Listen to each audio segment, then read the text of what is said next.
anytime. Okay, so Pamela Booker, and I'm a writer and educator. And have you attended the Yari Yari conferences, either the first one or the second, Pamberry? Yes, I was a student here in graduate school, and that was exciting for me. I actually had the opportunity to present a work that I had written that had started in my graduate program here. It was the Gallatin program. And the work addressed a woman, a black woman, who had survived 9/11. It's called Dust. And Jane was very excited to, support the process. She and JP, so I, was really very excited about that. And I got a chance to actually do a staging of it. And the reception was just amazing for me. I mean, it was so affirming. Especially when you're in the developmental process of your work. And to be able to come into an environment like this one, where you have just a range of African women who are pulling each other up and sharing the process.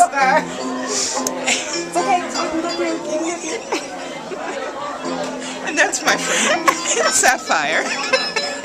Who's been a wonderful, big sister mentor, and likes to interrupt me when I'm doing interviews. So. But in any event, it was a really remarkable experience, as I recall. First of all, I remember Kimmel Hall had just opened their new building, and I think Yari Yari was one of the first events. And there's this, sort of grand, sort of walk up there, this staircase, and just to see that building flooded with black female bodies, which is kind of a framework for part of the scholarship I was doing, this idea of black female body historically being in sites of terror, as was the connection that I made around the woman, Dust Lady as she was called. Do you think of the Academy as a site of terror for black women? I had to ask that. Who's going to see this interview? I can edit that part out. But does community mediate the feeling of terror? Well, okay.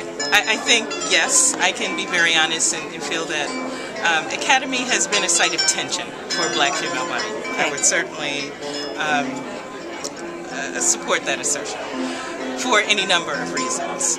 And I've had the opportunity to have conversations with especially some of our elder and senior faculty over the years, and we hear the stories of how we leave the planet too early, with cancers and other kinds of stressful health-related conditions in the Academy. So I think that the community that is built here in a Yari Yari, and then how it sort of ripples out into sort of this larger diasporic connection, is a way that we sort of offset the terror, first of all, because you were reminded that we are from this larger village, and that indeed this, we've been defining, global since the word has existed, right, and have not depended on these, sort of external sources to do that for us. So there's something powerful in terms of what Yari Yari does for us, and this idea of community, and how it is just built with such love and such inclusion.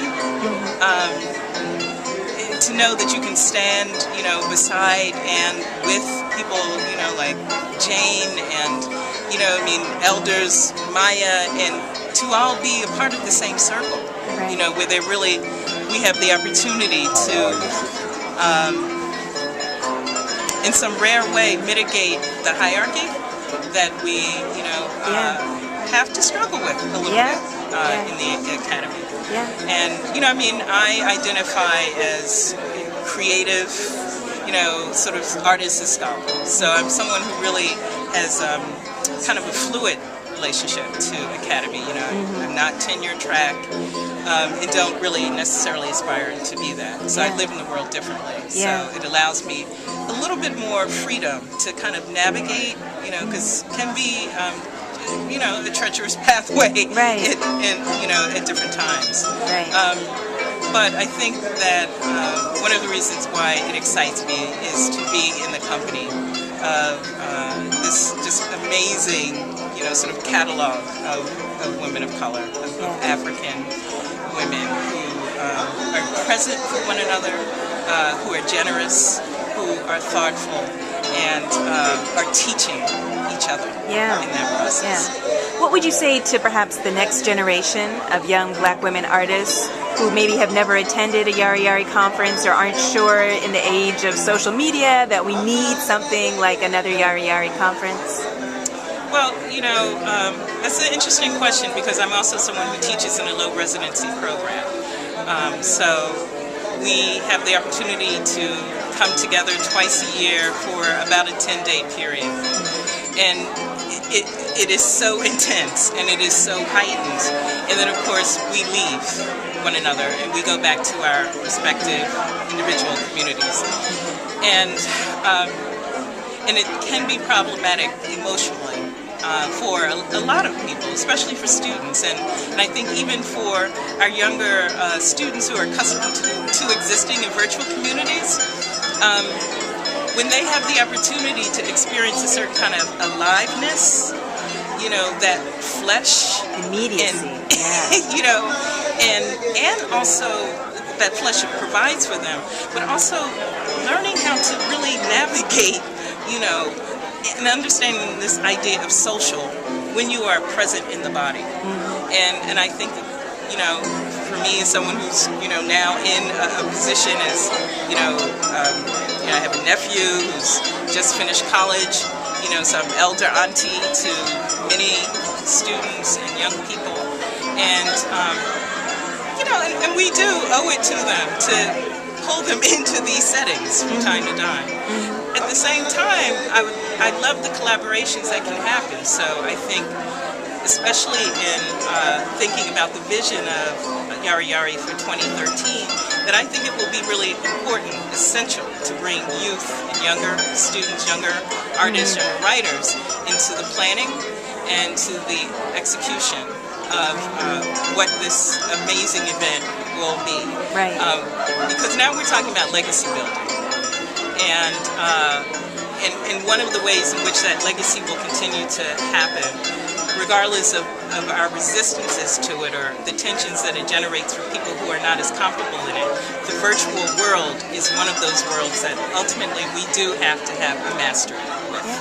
And I think that they can really be instrumental in supporting that. That's great. Anything else you'd like to say? Well, I'm just excited to be here. I mean, here just at the launch, the reception is just exciting. I mean, I just sort of feel it's almost, you know, having a glimpse into what will come. And at the same time, we can't be there at 2013, so we must build this one day, 1 year at a time. Okay. And but I'm going to soak it all up this evening for sure. Okay. Thanks so much.